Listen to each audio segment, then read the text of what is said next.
kita akan mengeksplorasi potensi wisata kebun kopi milik petani. Nah, di aksesnya teman-teman, kita akan melewati jogging track ya. Ya lumayan menguras tenaga, tapi sekalian olahraga aja. Di sini medannya agak tinggi, teman-teman. Di sini bisa dilihat kalau aksesnya itu harus membutuhkan pemilihan jalan yang tepat. Nah, sekarang karena kita sudah melihat adanya petunjuk, kita menemukan kebun kopi. Di sini ada kebun kopinya, bisa dilihat. Nah, kalau di zoom lebih dekat, itu tuh banyak banget biji-biji kopi yang ada di bawahnya, teman-teman. Dan dari tadi semenjak kita lihat itu ada banyak petani-petani yang memang kebun kopinya tuh di sini. Jadi ini memang kebun kopi milik petani setempat. Gitu. Nah, kita bisa lihat banyak sekali ya kebun-kebun kopinya ini ya. Dan di kebun-kebun kopi ini kalian juga melihat ada Bukit Tanggung, bisa dilihat juga di situ. Jadi tempat yang banyak kopi ini itu dekat dengan Bukit Tanggung dan banyak di Bukit Tanggungnya itu sendiri. Itu bisa dilihat juga teman-teman.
Oke, selamat siang dan selamat pagi teman-teman semua. Kami dari kelompok pemetaan ingin mengetahui lebih lanjut tentang curug apa Pak namanya Pak? Curug Kentongan. Nah, mungkin di sini saya Raffi dari jurusan Administrasi Bisnis.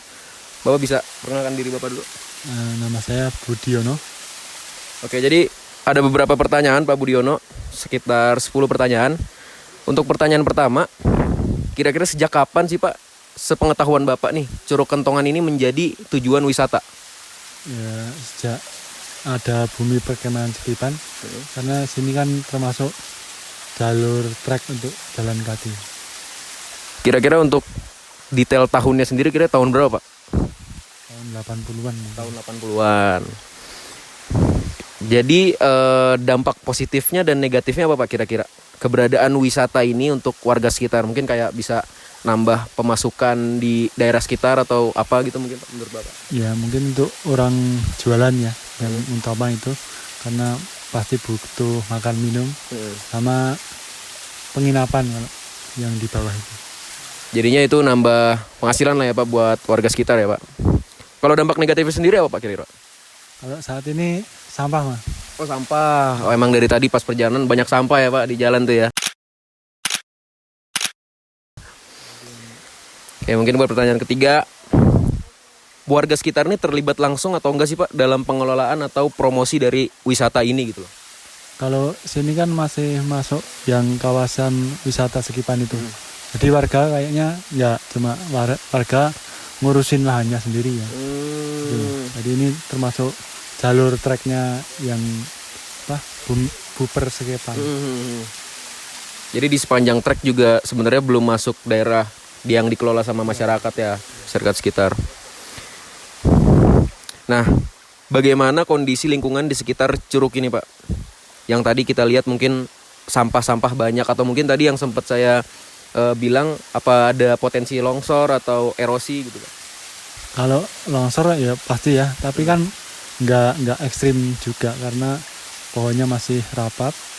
Kalau masalah sampah-sampah itu kan yang di bawah, kalau di atas biasanya yang jalan-jalan sampahnya di bawah. Oh iya.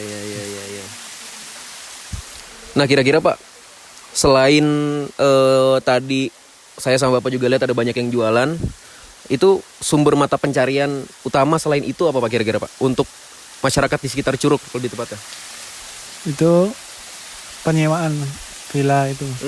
Kalau sama yang tenda-tenda itu kan bukan semuanya milik yang mana yang sekipan itu. Ada orang-orang kelompok tertentu dari luar menyewakan sendiri. Sama tadi teman-teman di depan itu sempat ada penyewaan motor-motor gitu ya Pak, motor-motor trail, terus ATV, motor listrik gitu. Jadi mungkin itu jadi dari warga juga itu. Nah, menurut Bapak nih, peran mahasiswa KKN dalam membantu pengembangan wisata di sini tuh kira-kira apa sih Pak? Yang mungkin sekiranya dari menurut Bapak tuh kita bisa bantu apa gitu loh untuk ngembangin wisata ini, tepatnya Curug Kentongan ini Pak? Yang pasti dengan banyaknya mahasiswa yang kesini, otomatis mereka dari berbagai tempat kan, berbagai wilayah. Jadi penyebaran informasinya semakin luas kan gitu. Kalau dulu kan cuma cerita-cerita dari orang ke orang gitu. Itu pun juga masyarakat sekitar juga ya Pak yang saling cerita ya. Iya. Jadi diharapkan juga nanti teman-teman mahasiswa KKN tuh bisa cerita ke teman-teman yang lain lah yang mungkin istilahnya nggak ikut KKN tapi tahu lah informasi tentang ini ya. Nah berikutnya Bapak ini punya ide atau harapan nggak sih Pak untuk kemajuan dari wisata Curug Kentongan ini Pak? Ya yang penting kita jaga alamnya ya. Kalau alamnya masih tetap begini kan masih asik kan. Sama sampah itu. Kalau bikin sampah harus dibawa pulang. Gitu aja. Jadi intinya lebih ke menjaga dulu ya Pak, baru nanti ada pengembangan gitu Pak ya. Terus mungkin dari Bapak sendiri pernah ada pengalaman ini nggak sih Pak, cerita legenda atau sejarah yang berkaitan sama Curug Kentongan ini Pak? Kalau ini namanya Kentongan. Kalau ceritanya orang-orang dulu kan sini sempat ada pohon terus dipukul suaranya kentongan. Oh gitu. Kayak kentongan. Iya. Makanya namanya Curug Kentongan ya. Iya.